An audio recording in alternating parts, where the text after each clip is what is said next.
ایک دن جو ہے نمرتا 5:05 پر اپنے ہاسپٹل سے نکلتی ہے اور اس کے بعد وہ گھر نہیں ملتی۔ اس کا جو خاوند ہے مہیش گپتا وہ آتا ہے، فوری طور پر چیک کرتے ہیں سارے ہاسپٹل کو کہ کہاں پر ہے نمرتا، پر وہ ملتی نہیں ہے۔ سی سی ٹی وی کی مدد سے دیکھا جاتا ہے کہ 5:05 پہ نمرتا جو ہے وہاں سے نکل کر چلی جاتی ہے، اور اس کے بعد اس کے فون میں کالز دیکھی جاتی ہیں، پولیس انوالو ہوتی ہے۔ اس فون نمبر کی لاسٹ کال میں CDR جو نکلوائی جاتی ہے، اس میں نمرتا کی دوست جس کی وہ برتھ ڈے پہ گئی ہوتی ہے، لاسٹ اس سے بات ہوئی ہوتی ہے۔ پھر فوراً اس کی دوست کو کال کی جاتی ہے اور کہا جاتا ہے کہ تم فوری طور پر پولیس اسٹیشن پہنچو، تم سے تفتیش کرنی ہے۔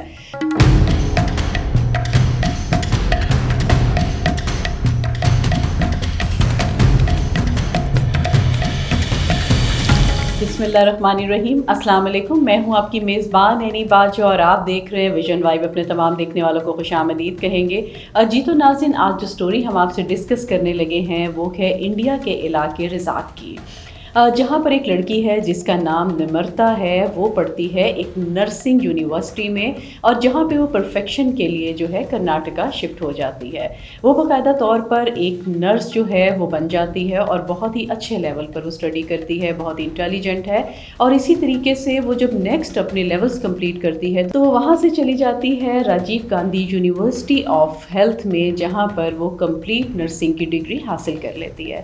اس کے بعد جو جاب بہت زیادہ اچھی مل جاتی ہے، اور جب جاب اچھی مل جاتی ہے، ہاسپٹل میں شفٹ ہو جاتی ہے، تو وہاں پر اس کی ایک دوست بنتی ہے، اور دوستی اتنی زیادہ ہو جاتی ہے کہ وہ اپنی دوست کی جب برتھ ڈے پہ جاتی ہے تو وہاں پہ بڑی اچھی سیلیبریشن ہوتی ہے، اور وہاں پر اسے مہیش گپتا نامی ایک لڑکا ملتا ہے جو کہ ویل سیٹلڈ ہے، اپنا سپورٹس کا کاروبار کر رہا ہے، اور بہت ہی اچھا ہے، گڈ لکنگ ہے، ویل سیٹلڈ ہے، جس طرح ہم کہتے ہیں ورلڈ مینر، ہر طریقے سے پرفیکٹ ہوتا ہے۔ دونوں کی آپس میں دوستی ہو جاتی ہے، دونوں ایک دوسرے کے ساتھ ریلیشن میں آ جاتے ہیں، اور ریلیشن ہوتا ہے 2 سال کے بعد۔ وہ کہتے ہیں ہمیں شادی کر لینی چاہیے اب۔ تو نمرتا اپنے گھر والوں کو منا لیتی ہے اور دونوں کی شادی ہو جاتی ہے۔ جب شادی ہو جاتی ہے تو اس کے بعد وہ ہنسی خوشی اور زیادہ زندگی گزار رہے ہوتے ہیں، تو اللہ تعالیٰ انہیں ایک بیٹی کی نعمت سے نوازتا ہے، اور اس کے بعد جو ہے ان کی دنیا اور بھی اچھی ہو جاتی ہے۔ پھر دوبارہ سے وہ کرناٹکا شفٹ ہو جاتے ہیں، وہ اپنے ہاسپٹل میں جاتی ہے، اور وہاں پر دوبارہ ایک اچھی جاب کی آفر ہوتی ہے، اور وہ ساتھ ساتھ جاب بھی کر رہی ہے اور ساتھ ساتھ اپنا گھر بھی سنبھال رہی ہے۔ کچھ دن کے بعد ایسا سب کچھ ہوتا ہے، اور ایک دن جو ہے نمرتا 5:05 پر اپنے ہاسپٹل سے نکلتی ہے، اور اس کے بعد وہ گھر نہیں ملتی۔ اس کا جو خاوند ہے مہیش گپتا وہ آتا ہے، فوری طور پر چیک کرتے ہیں سارے ہاسپٹل کو کہ کہاں پر ہے نمرتا، پر وہ ملتی نہیں ہے۔ سی سی ٹی وی کی مدد سے دیکھا جاتا ہے کہ 5:05 پہ نمرتا جو ہے وہاں سے نکل کر چلی جاتی ہے، اور وہ جاتے ہوئے CCTV اس میں دیکھا جا رہا ہے، اور اس کے بعد اس کے فون میں کالز دیکھی جاتی ہیں کہ لاسٹ کال کس کی ہے، CDR نکلوائی جاتی ہے، پولیس انوالو ہوتی ہے۔ اس کا جو مہیش گپتا ہے، اس کا خاوند جو ہے وہ پولیس کے پاس جاتا ہے، اور بڑا رونے کا اظہار کرتا ہے کہ میری بیوی مل نہیں رہی ہے، آپ FIR کاٹیں۔ FIR کٹتی ہے، پولیس ان کے ساتھ ہے، کیمرے کی مدد سے دیکھا جاتا ہے۔ اس کے بعد فون نمبر کی لاسٹ کال میں CDR جو نکلوائی جاتی ہے، اس میں نمرتا کی دوست جس کی وہ برتھ ڈے پہ گئی ہوتی ہے، لاسٹ اس سے بات ہوئی ہوتی ہے۔ پھر فوراً اس کی دوست کو کال کی جاتی ہے اور کہا جاتا ہے کہ تم فوری طور پر پولیس اسٹیشن پہنچو، تم سے تفتیش کرنی ہے۔ پھر سے تفتیش کی جاتی ہے۔ اس نے کہا عام روٹین میں ہماری بات چیت روز ہی رہتی تھی، پر ایسی کوئی بات نہیں ہے، نہ میں اس چیز میں شامل ہوں۔ مزید انویسٹیگیشن کرتے ہیں، پر اس کی دوست اس میں انوالو نہیں ہوتی ہے۔ پھر دیکھی جاتی ہے لاسٹ لوکیشن کہاں کی ہے۔ اسی دوران جو ہے مہیش گپتا جو ہے نمرتا کے گھر کال کرتا ہے اور کہتا ہے کہ نمرتا جو ہے وہ مل نہیں رہی ہے، لہٰذا آپ سب آ جائیں۔ پریشانی کا عالم ہوتا ہے، سب لوگ آ جاتے ہیں۔ اس کے بعد جو پولیس اپنی انویسٹیگیشن کر رہی ہے، بڑی چیزیں دیکھنے کو مل رہی ہیں، پر سمجھ نہیں آ رہا کہ یہ قتل جو ہے کس نے کیا۔ یقیناً پتہ چل گیا ہوگا کہ نمرتا جو ہے وہ قتل ہو جاتی ہے۔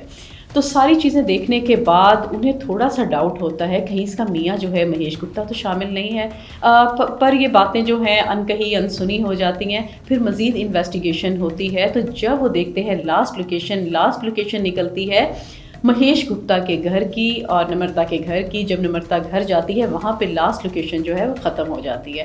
پولیس کو جو ڈاؤٹ تھا، وہ ڈاؤٹ جو ہے وہ بہت زیادہ اچھی طریقے سے کلیئر ہو جاتا ہے، اور وہ وہاں پر جاتے ہیں اور فوری مہیش گپتا کو پکڑ کے لے آتے ہیں اور کہتے ہیں کہ ہمیں اگلوانا آتا ہے، بتاؤ تمہاری بیوی کہاں پر ہے۔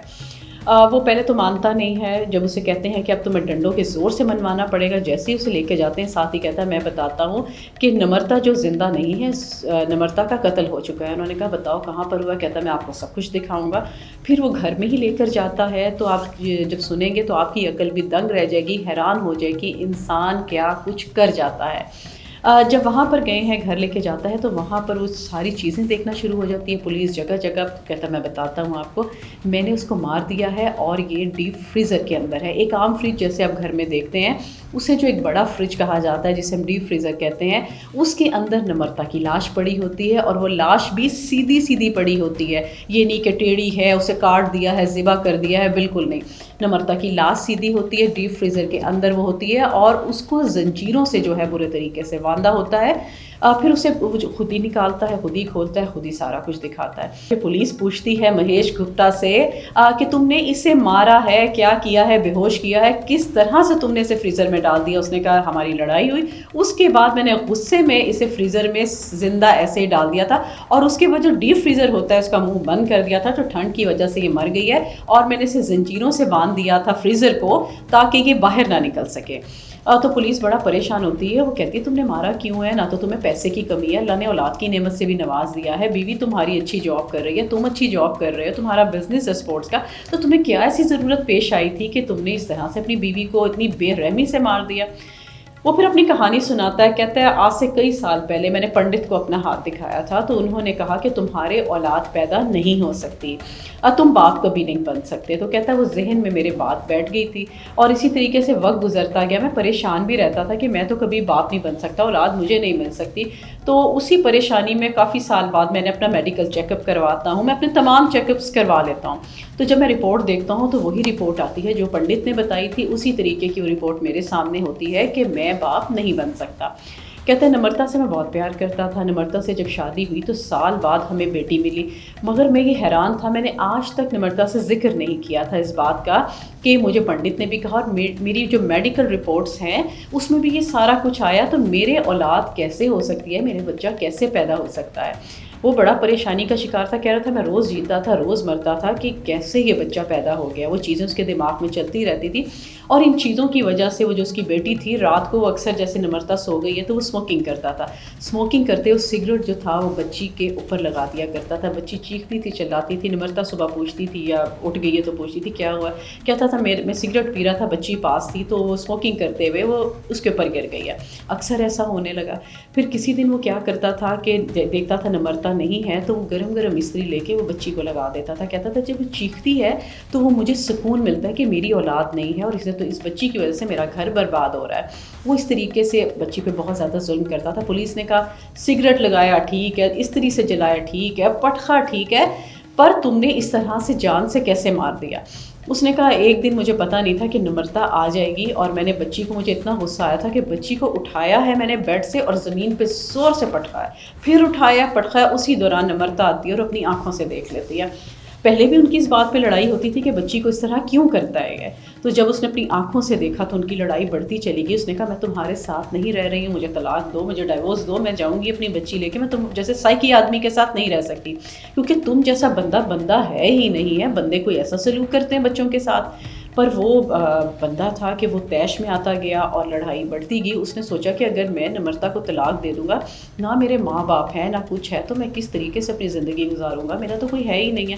پریشانی کے عالم میں اور لڑائی بڑھتی گئی، اس نے نمرتا کو مارنا شروع کر دیا، اور وہ مارتے مارتے جو ہے اسے کچن تک لے آتا ہے۔ کچن میں جب وہ لاتا ہے اور یعنی کہ اتنی زور سے اس کے سر پہ مار رہا ہے، چوٹیں لگتی ہیں، وہ اٹھاتا ہے نمرتا کو، اس میں فریزر میں ڈال دیتا ہے، تب تک نمرتا بے ہوش نہیں تھی۔